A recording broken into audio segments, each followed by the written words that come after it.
Lakini leo hii mimi nakwambia Babu Owino akipewa hiyo ticket ya ODM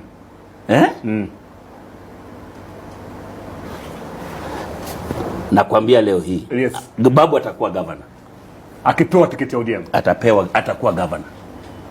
Na hata asipopewa anaenda kusumbua sana. Anaenda kusumbua sana. Hata asipopewa anaenda kusumbua sana. Mimi nakutayarisha katika uongozi wa His Excellency Babu Owino governor Nairobi. Na najua napiga one time ananiachia kama amepanda juu nimeshikilia Nairobi. Ladies and gentlemen, I have done videos here before talking about Babu Owino's candidature in Nairobi as a gubernatorial aspirant. Ladies and gentlemen, and in the last video that I did, I insinuated that Babu Owino could not be going for the seat. And the major reason I gave there, it is because of the language that I realized that's completely changed in him as far as on how he's addressing other ODM members of parliament. Kiongozi wangu, mimi nakupenda sana. Hawa walikuwa napiga mayowe ili niseme jambo, lakini umejua mimi nakuheshimu sana. Now, I traveled recently to Nairobi to just have an idea on what is happening there. And I approached some few people. 2 of them were from Mount Kenya and about 7 from the other communities. I was just trying to gather information on what exactly is happening in Nairobi as far as the 2027 general elections are concerned. And then I asked one driver from Mount Kenya, who do you think you guys can elect or can win the 2027 general elections? He told me without hesitation that it is Babu Owino. I asked him why. The first reason on his list, it was anafanya kazi. He was even nodding his head. Kijana anafanya kazi.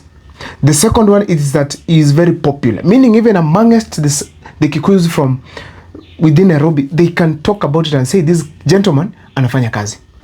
And that is one thing I like with the people of Mount Kenya.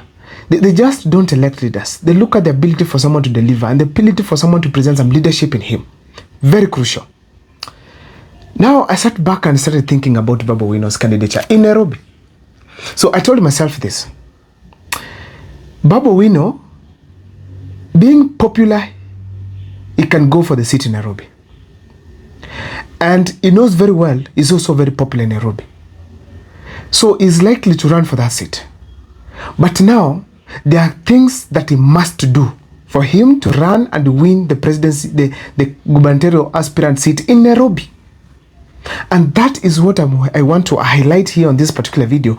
But before I take you through, if this is the first time you're watching my videos at Mokwa Times, kindly take a second or two to subscribe, like, and comment, because that is the best support you can always give this channel. Ladies and gentlemen, let me dive into this topic today without much wasting of time. Number 1 in my list, the fact that if Raila Amolo Odinga will not leave William Ruto before 2026 or even very early enough, then Babu Owino should quit ODM.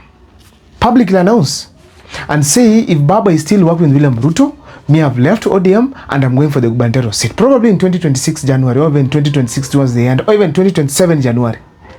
He should announce it. The moment he announces that, he will be freed. Because as we speak today, things are that Raila Amolo Odinga might support Johnson Sakaja. And actually, he had even declared before. And there were allegations that there was some deal that was already signed. So, ladies and gentlemen, in such a scenario, it is very hard for Raila Amolo Odinga to put Sakaja aside and go for Babu Owino. On the basis that there is no betrayal. They had agreed and probably there was a binding agreement. So, ladies and gentlemen, for Babu Owino to get a chance, then he must quit out of ODM. But if Raila Amolo Odinga quits the UDA side or the broad-based government, then it will be a clear indication that they are no longer in good terms with William Ruto. And the fact is that they are not going to have a common candidate in 2027 for the gubernatorial seat in Nairobi.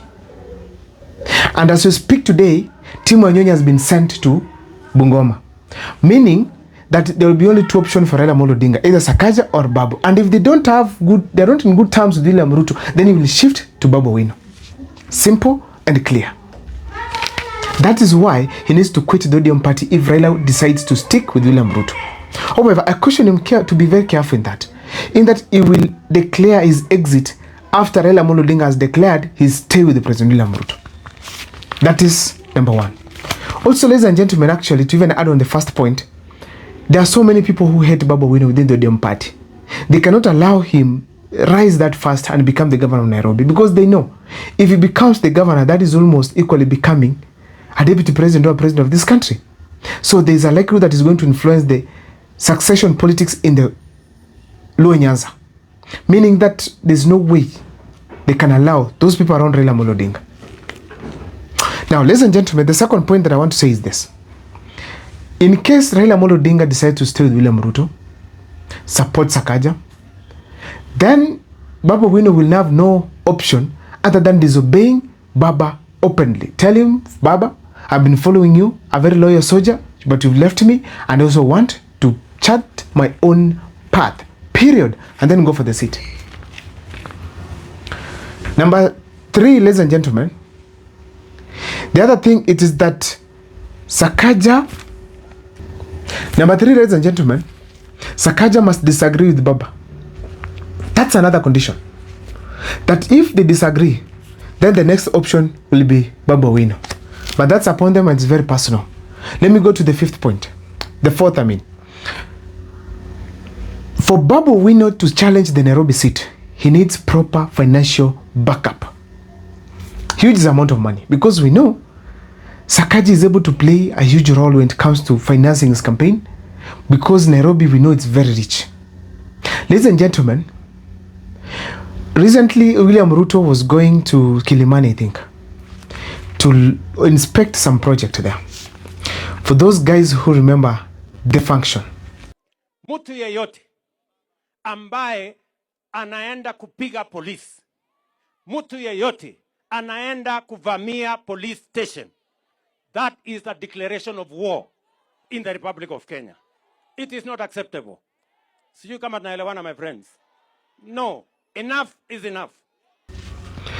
In that particular function where even announced now people can be shot in the legs, women were there who were caught on camera being ferried to that particular site.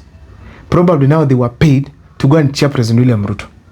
In the early hours of the morning, long before President William Ruto set foot in Kilimani area here in Nairobi, a hired matatu was spotted picking up women.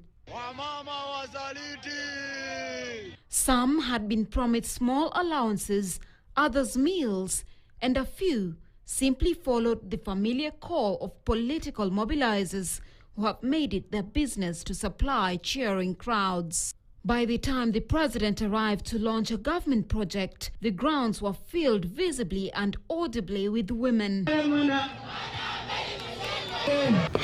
When such a thing happens in a midst of shootings, killings of youths, where other mothers are crying, and then while other mothers are also being paid getting into a car, heading to the site to cheer President William Ruto, that is a clear indication that money plays a huge role when it comes to political dynamics.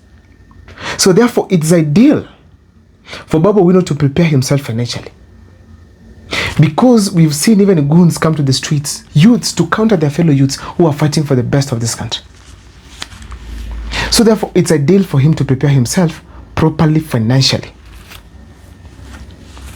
Another reason that I have to state here, or another thing that Babu Owino must do, it is to stick with Rigathi Gachagua.